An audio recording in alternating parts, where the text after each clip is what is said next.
Hello everyone, welcome back to my channel. Today's video will be in rather big part personal as well. I decided to talk about this because I'm a huge dog lover and I will share with you a personal story from my life that maybe some of you will understand this kind of feeling that I had for a very long time.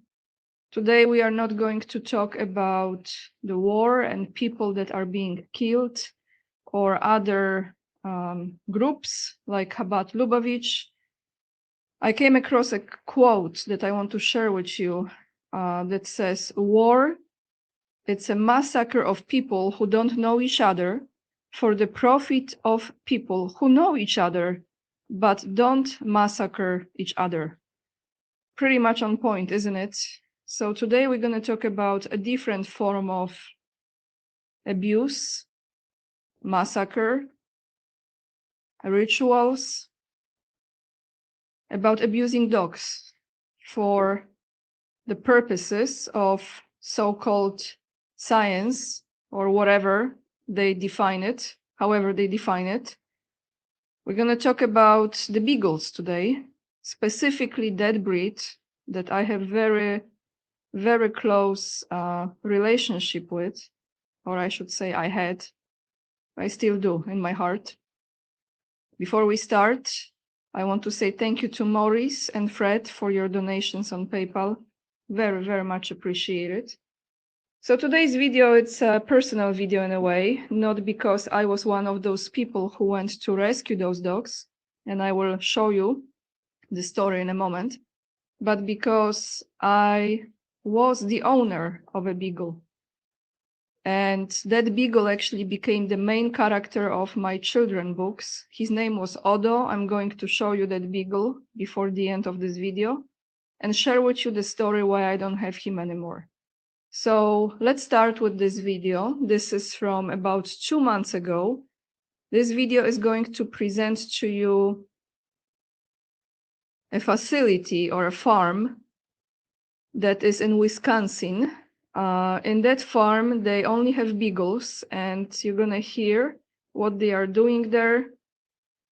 And then we go to what took place yesterday. So let's take a listen.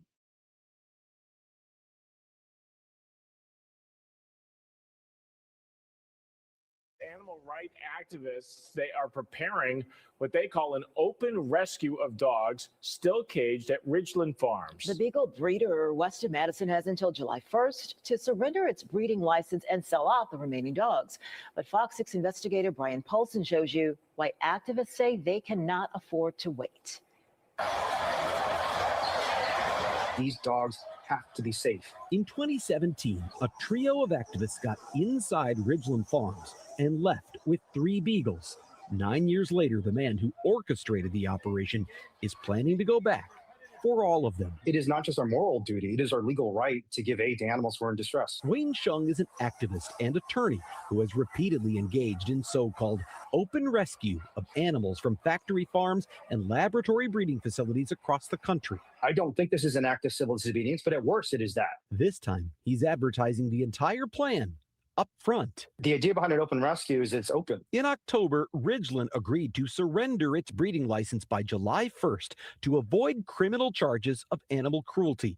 That agreement allows Ridgeland to keep selling dogs until then. In a public statement Wednesday, Ridgeland calls on state and federal authorities to step in and prevent mass animal theft. The company points out that Shung has been convicted of crimes for similar actions in other states, like this 2018 open rescue of chickens in California that earned Shung a 90-day jail sentence. I would love to see another chance to fight it out in court. Last week, Shung posted details of his plan to recruit 100 volunteers, brief them on their legal rights, and train them for a mass rescue operation that could take place as early as March. Do you currently have a specific idea of when this might happen? No. For now, he says, it's just a plan, when he's hoping will spur the government to act first. And if they won't, then ordinary people will. Brian Polson, Fox 6 Investigators. In an email to Fox 6 investigators this afternoon, Ridgeland Farm says they still have more than 2,000 dogs in the facility. An attorney for Ridgeland says activists have warned the dog breeder may just be the first of many targets. He writes in part, if these activists choose to act on the belief that blatantly breaking the law based on their own personal views is acceptable, countless farmers, patients, and families across the state and beyond would pay the price. You can read the full statement at fox6now.com.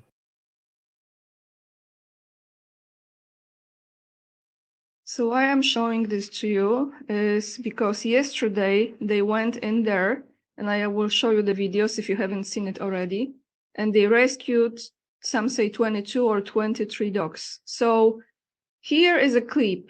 It's a video from someone who used to work in that farm and what kind of tests they used to do on those beagles. 2,000 dogs living in the conditions that you could see in that video briefly. But I'm going now to my Instagram and I will mute myself so you can just focus on those videos. I will be going first, hearing from the person who used to work there, and then from the wife of this gentleman who was just presented to you in this video and who was arrested yesterday. So let's take a listen. What kind of activities were taking place, are still taking place actually in that farm?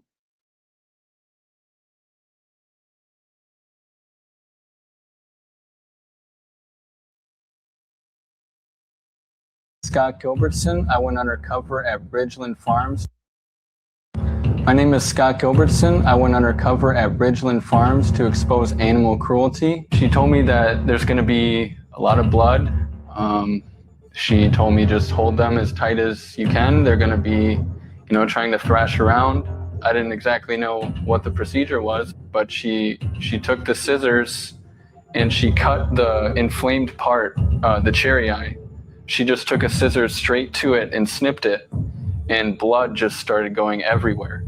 And then we just put the dog back into the cage, no anesthesia, no anything. Even with the earmuffs on, the heavy duty protection, you could hear the screaming. When we put them back in the cage, there'd still be bleeding and the dogs would just be like licking their face and they'd just be like overwhelmed. And they're going through all the pain and then they're just completely overwhelmed.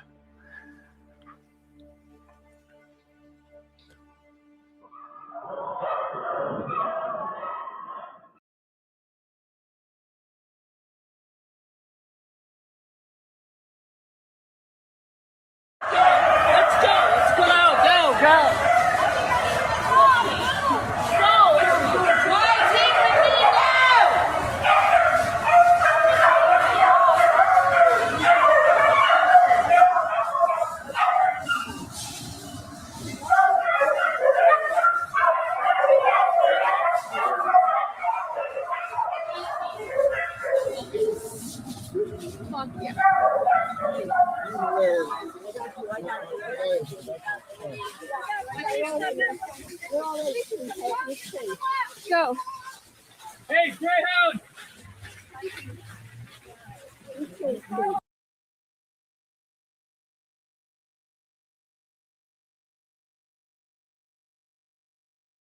Today, I just witnessed 20 beagles rescued from animal testing by Direct Action Everywhere. 20 sweet souls, just like this girl, were just rescued, liberated from Ridgeland Farms in Wisconsin.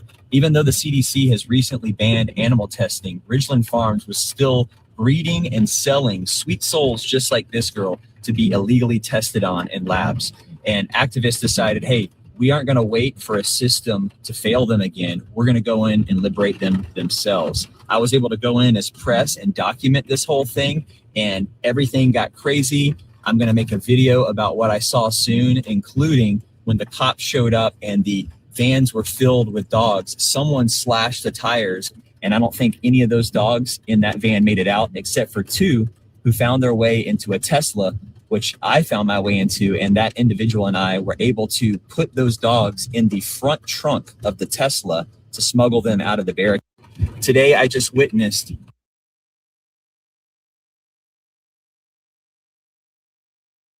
This morning, I saw my husband getting arrested for rescuing beagle puppies from Ridgeland Farms, which is a beagle breeding facility in the United States. So this morning, my husband Wayne and around 150 other activists went to Ridgeland Farms, and this place is due to be shut down in July because the government has confirmed that they are guilty of animal cruelty. But however, despite the efforts of activists and campaigners, they're refusing to release the dogs. And so today, 150 people went there and saved at least 22. So 22 lives have been confirmed to be safe.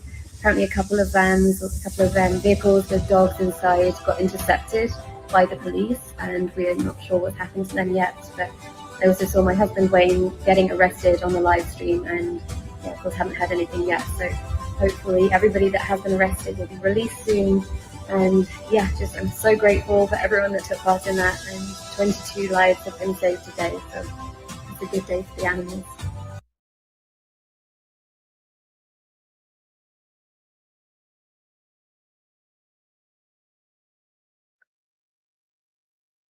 So why I decided to share this story with you?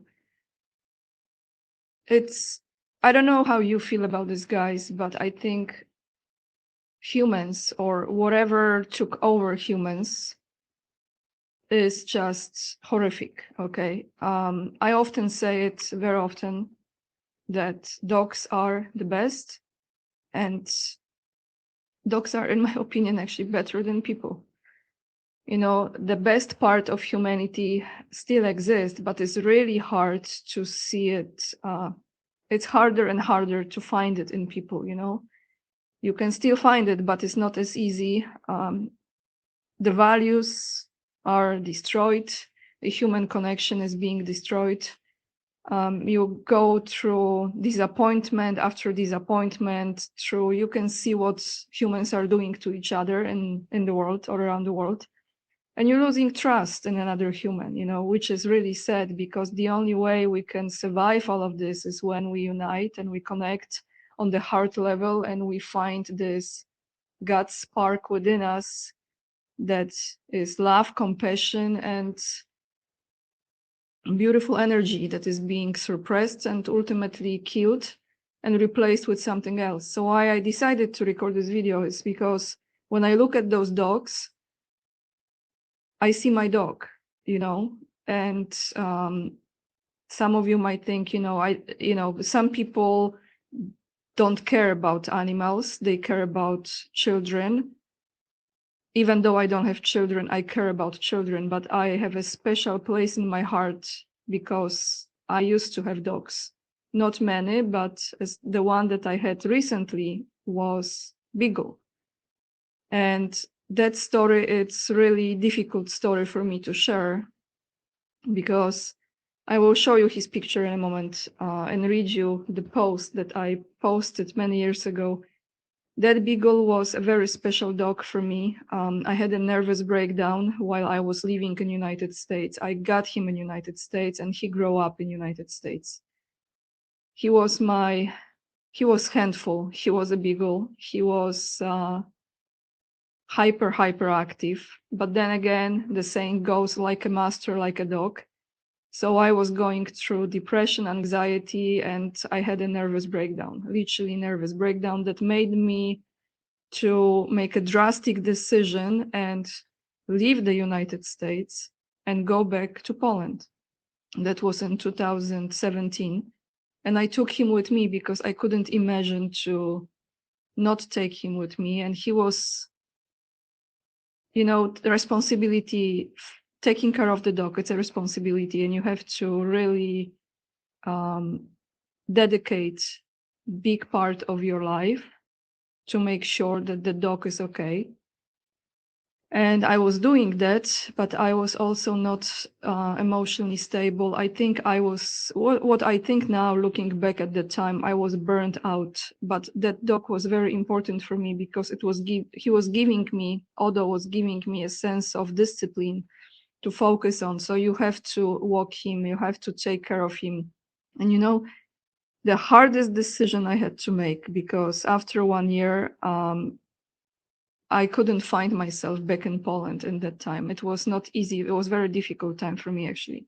and I decided to go back to States and start everything from the beginning. And I was not in the financial situation that I was able to take him with me. And it really broke my heart that I had to find a new home for him.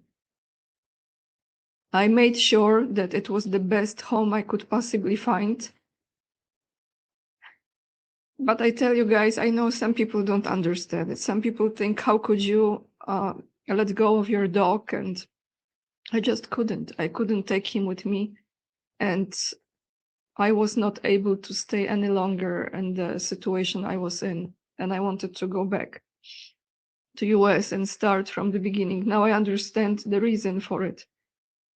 I was receiving pictures from his new family for about a year and a half, and I know that he had the best home, much better actually, that he could have with me. Space, loving family, a lot of care. I could see it in those pictures. I could feel it actually. So now here is Odo. I want to show you how he looked. I could find out how he's going on, but I think at this moment it would be very difficult for me to really look at him in person. You know, any form of cruelty. I know some of you have dogs. I want to show you his, I opened an Instagram account for him. So you can see that was my beagle. And, you know, he showed up in my life in a very important time. This is the first picture I received when he was a puppy. That picture actually made me choose him. But trust me when I say he was a handful. That's how beagles are. Let me see one more actually. I want to show you his craziness. Where is he? Right here.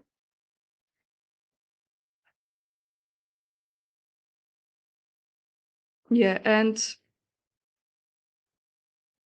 the books that I written for children, I wanted to at least honor him in my books. And that's why you see the beagle right here, because Odo is the main character of my children books. It's the first page, you see. So how could I not record a video today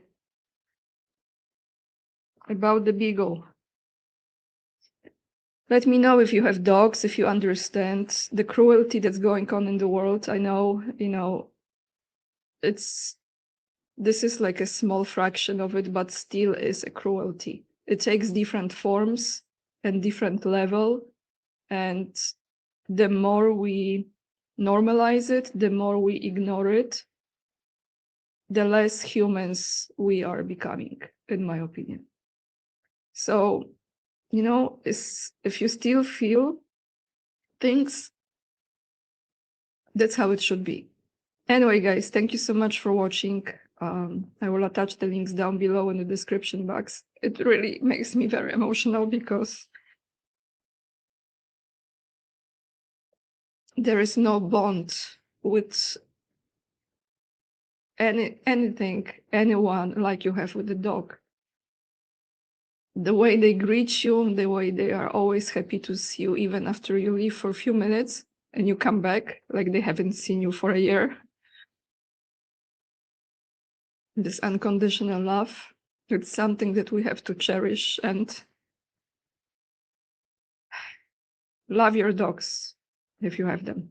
That's all for today. I'm not ashamed to be emotional because we have to feel things. So I see you in the next video.